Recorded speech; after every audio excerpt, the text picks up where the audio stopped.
আমার গ্রামের, আপনার গ্রামের, আমার অঞ্চলের, আপনার অঞ্চলের, আমার রাজ্যের, আপনার রাজ্যের, আমার জেলার, আপনার জেলার কিছু বেকার ছেলেপুলেরা আজকে এদের সঙ্গে যুক্ত থেকে কেউ চাল চুরি করলো, কেউ গরু পাচার করলো, কেউ চাকরি বিক্রি করার জন্য মাঝখানে দালাল তৈরি হলো।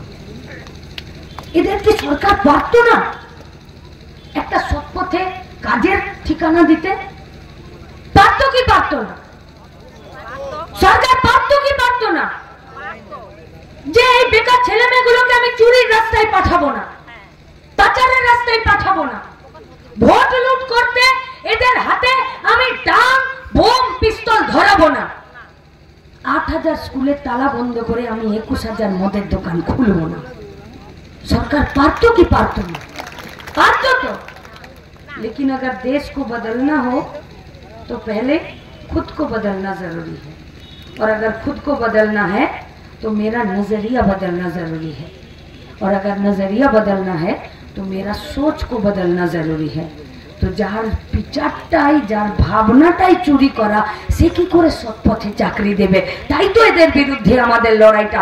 মমতা ব্যানার্জি দেখতে খারাপ তাই এর বিরুদ্ধে আমাদের কোনো অভিযোগ নেই, শুভেন্দু দেখতে খারাপ তাই এদের বিরুদ্ধে কোনো অভিযোগ নেই। আমাদের অভিযোগ এদের বিরুদ্ধে এই যে এই গোটা পশ্চিমবঙ্গের বেকার ছেলে মেয়েরা সৎ পথে রোজগার করে আজকে গোটা পশ্চিমবঙ্গের সংস্কৃতিটাকে অন্য জায়গায় নিয়ে যেতে পারত, সেই ছেলেগুলোকে সৎ পথে একটা রোজগারের জায়গা না দিয়ে ওদেরকে চুরির পথে নামিয়ে দিয়েছে। তাই এদের বিরুদ্ধে আমাদের লড়াইটা। চাকরি দেওয়া সহজ ছিল। এই পশ্চিমবঙ্গে যতদিন বামফ্রন্টের সরকার ছিল প্রচুর ইনভেস্টররা এখানে এসেছে। গোটা পশ্চিমবঙ্গে এরকম 14টা জায়গা আছে যেখানে 1000, 1500, 2000 একর করে জমি পশ্চিমবঙ্গের সরকার অধিগ্রহণ করে রেখেছে। কোন একটা জমির আন্দোলন শুনেছেন যে যেখানে সরকার বা সেখানকার কৃষকরা, সেখানকার জমির মালিকরা বলেছে যে আমরা জমি দেব না? सभी का हाथ में बड़ा बड़ा मोबाइल है, देख लीजिए पूरा पश्चिम बंगाल में इंडस्ट्रियल पार्क के लिए कितना जमीन है, सबका हाथ में बड़ा बड़ा मोबाइल है। वेस्ट बंगाल गवर्नमेंट का देखिए कि कहां कहां पर शिल्प नगरी बनानोर जन्नो, कारखाना बनानोर जन्नो, इंडस्ट्रियल पार्क बनानोर जन्नो, आईटी हाब बनानोर जन्नो और आमादेर शिल्प तालुक बनानोर जन्नो कोथाय कोथाय जमी आछे देखे निन। किन्तु गोटा दुनियार लोक जानलो जे सिंगुरेर जमी और नंदीग्रामेर जमिर जन्ने झमेला हलो, जानलो तो? আমরা ছোট ছিলাম, বাড়ির আত্মীয় স্বজনের সাথে দূর সম্পর্কের যারা আত্মীয় স্বজন তাদের সাথে সম্পর্ক খারাপ হয়ে গেছে। টিভির সামনে বসে থাকতো, দেখতো নন্দীগ্রামে পুলিশ পাঠিয়ে বুদ্ধদেব ভট্টাচার্যের নাকি সরকার তাদেরকে গুলি করেছে। আজকে গোটা চক্রান্তের যে জালটা ছিল, যেমন জালে মাছ ধরে, যেমন মশারিতে মশা আটকানোর জন্য আমরা টাঙাই, ঠিক সেরকম এই গোটা নন্দীগ্রাম জুড়ে একটা চক্রান্তের জাল এরা তৈরি করেছিল। সেটাতে শুভেন্দু ছিল না, ও বলতে পারে? আমরা ছোট ছিলাম তখন একটা ধারা তেলের অ্যাডভার্টাইজ দিত, ধারা, আর ওর ডায়লগ ছিল ধারা ধারা বিশুদ্ধ ধারা। তো মাকে বলতাম, তখন সর্ষের তেলের দাম কম ছিল, তো সর্ষের তেলই বাড়িতে কেনা হতো, কিন্তু ওই ধারা তেলের অ্যাডভার্টাইজটাই দেখতাম যে ধারা তেলটা দিয়ে বেশ বড় বড় মাছের পিস ভাজে। শুধু ওই মাছের পিসটার লোভে মাকে বলতাম মা ধারা তেল নিয়ে আসো। তো মা বলতো যে অ্যাডভার্টাইজে দেখাচ্ছে মানেই ধারা বিশুদ্ধ খাঁটি, এটা বোঝা যায় না। ঠিক সেরকম 20 বছর মমতা ব্যানার্জির সাথে চুরি দুর্নীতি করে শুভেন্দু আজকে বলছে আমি খাঁটি বিজেপি হয়েছি, আজকে আমি ধারা তেল হয়েছি। চক্রান্তের জাল তৈরি করেছিল গোটা নন্দীগ্রাম জুড়ে। সেই নন্দীগ্রামের রাজ চক্রান্তের জালকে ছিঁড়ে দেওয়ার জন্য আজকে রাজ্যের মুখ্যমন্ত্রী বলছে যে ওটা বাপ বেটা করিয়েছে, আপনার কোনো দায় নেই। গোটা পশ্চিমবঙ্গের মানুষ বাংলা নিজের মেয়েকে চাইলো, এত এমএলএ সিট দিল আপনাকে, বামপন্থীরা জিরো হয়ে গেল, সংযুক্ত মোর্চা একটা সিট পেল, বিজেপি 70-এর বেশি সিট পেল, আর 294টার মধ্যে গোটা পশ্চিমবঙ্গ এক পায়ে দাঁড়িয়ে তৃণমূলকে জেতালো। সেই তৃণমূলের মুখ্যমন্ত্রী যার মানুষের প্রতি কৃতজ্ঞতায় মাথাটা ঝুঁকিয়ে থাকা দরকার, যার গোটা পশ্চিমবঙ্গের মানুষের প্রতি তার দায়বদ্ধ হওয়া উচিত, তাকে বলিষ্ঠ হওয়া উচিত, তাকে নমনীয় হওয়া উচিত, তার কাজে কর্মে কথাতে ফারাক না হওয়া উচিত, সেই রাজ্যের মুখ্যমন্ত্রী আজকে টিভিতে বলছে যে নন্দীগ্রামে যে পুলিশ গুলি চালিয়েছে, নন্দীগ্রামে যে ঝামেলা হয়েছে, নন্দীগ্রামে যে মানুষকে কেটেছে, রাস্তা কেটেছে, ব্রিজ কেটেছে, মা বোনেদেরকে ধর্ষণ করেছে, যার একটা কোনো তদন্ত করতে দিল না, মাসের পর মাস এলাকাটাকে ঘরছাড়া করে রেখে দিল, বাড়ি ঘরদোর পুড়িয়ে দিল, জমি বাড়ি বিক্রি করে লাখ কোটি টাকা জরিমানা দিতে হলো, এখনো পর্যন্ত যাদের নামে কেস তারা এখনো কোর্টে কেস চালাচ্ছে, সর্বশান্ত হয়ে গেল। সেই রাজ্যের মুখ্যমন্ত্রী, সেই নন্দীগ্রামের যারা হিরো হিরোইন ছিল শুভেন্দু আর মমতা, আজকে তিনি টিভিতে দাঁড়িয়ে বলছেন যে নন্দীগ্রামের ঝামেলাটা শুভেন্দু করিয়েছে। আপনি বলতে পারেন এই কথাটা? আপনাকে আমি আজ স্বীকার করছি যে আপনি আমারও মুখ্যমন্ত্রী, আপনি আমার রাজ্যের মুখ্যমন্ত্রী। আমরা ভোট দিয়ে বলেছিলাম যে কে ভোট দিও না, এ মিথ্যাবাদী, এর পার্টিটা চোর, এই পার্টিটা দোকান কাটা নির্লজ্জ বেহায়াদের পার্টি, এই পার্টিটাকে ভোট দেবেন না। আজকে সেই পার্টিটার মুখ্যমন্ত্রীকে বলছি, যেটা আমাদের রাজ্যের মুখ্যমন্ত্রী, কি করে আপনি আপনার দায়িত্ব থেকে হাত ঝেড়ে দিচ্ছেন? কে বিশ্বাস করছেন আপনারা?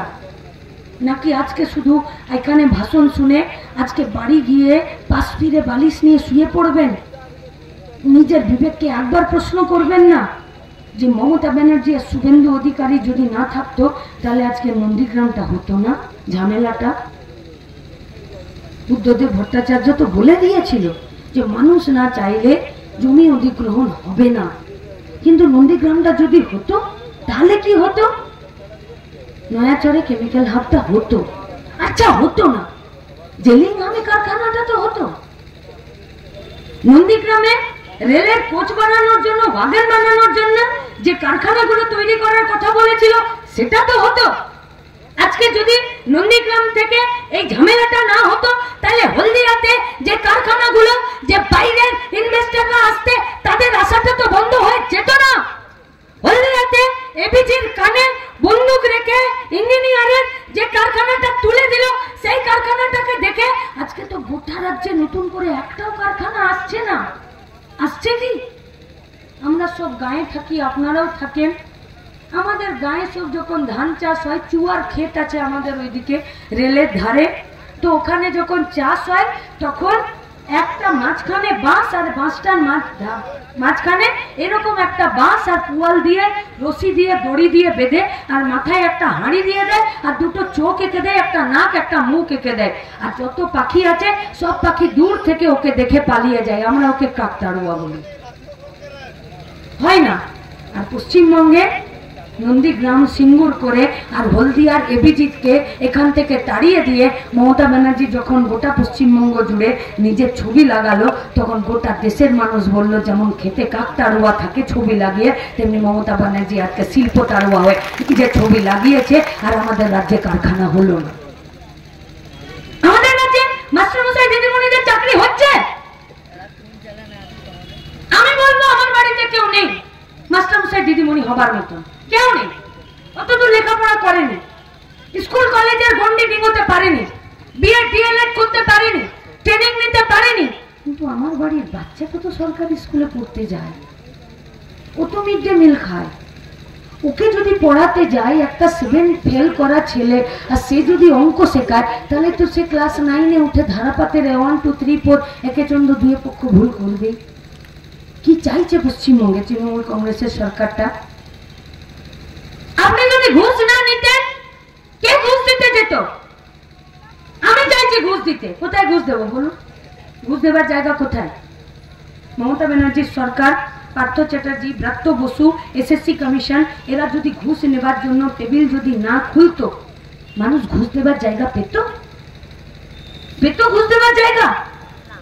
তাহলে তুমি আজকে ঘুষ নেবার বাজার তৈরি করেছো, তুমি আজকে ঘুষ নেবার টেবিল খুলেছো, তুমি আজকে ঘুষ নেবার জন্য টেবিলের ওই পারে চেয়ারে একটা লোককে বসিয়ে রেখেছো, তাই তো ঘুষের রাজনীতি, ঘুষের বাজার তৈরি হয়েছে, তাই তো বেকার ছেলেমেয়েরা নিজের বাপের কিডনি বিক্রি করে তৃণমূলের পকেট গরম করতে চাইছে, কারণ ওরা জানে যে পরীক্ষায় পাস করলে হয় না, তৃণমূলের পকেট গরম করতে পারলে তবে মাস্টারমশাই দিদিমণির চাকরি হয়। তাহলে যারা ফেল করা মাস্টারমশাই দিদিমণি হলো, তাদের কাছে গোটা পশ্চিমবঙ্গের বেকার ছেলেমেয়েরা বাচ্চারা তারা কি শিখবে? তাহলে গোটা সরকারি শিক্ষা ব্যবস্থাটা ভেঙে দিতে চাইছে। শিক্ষা ব্যবস্থা ভেঙে দিলে কি হয়? আর কেউ চাকরি খুঁজতে যাবে না, সবাই হতাশ হবে যে হ্যাঁ আমার একটা কাজ হতে পারে, আমি স্কুল যাব, আমাকে পড়াশোনা করতে হবে। শুধু চাকরির জন্য লেখাপড়া নয়, যুক্তিবাদের জন্য লেখাপড়া, ভুল ঠিকের মাঝখানে ঠিককে বেছে নেবার জন্য লেখাপড়া, সৎ আর অসতের মধ্যে পার্থক্য নির্ণয় করার জন্য লেখাপড়া, অন্যায়ের বিরুদ্ধে বুক চিতিয়ে গলা উঁচিয়ে চিৎকার করে রাস্তায় দাঁড়িয়ে থেকে অন্যায়ের বিরুদ্ধে প্রতিবাদ করার সাহস যোগায় লেখাপড়া। তাই লেখাপড়াটাকে যদি বন্ধ করতে হয় তাহলে সৎ আর অসতের মধ্যে পার্থক্য থাকে না। এমনিতে যদিও দিদিমণি নিজে আর সততার প্রতীক বলে না, দেখেছেন? আর বলে প্রথম প্রথম কত হিড়িক ছিল বলুন, হিড়িক ছিল না? এই যে মনে করুন এত গরমে আমরা যারা খেতে কাজ করি, খেতে সবজিতে কাজ করি, আমি যদি সকালবেলাতে ফেয়ার অ্যান্ড লাভলি লাগিয়ে আর যদি খেতে নেমে যাই, আমি কি ফর্সা হব? হব না।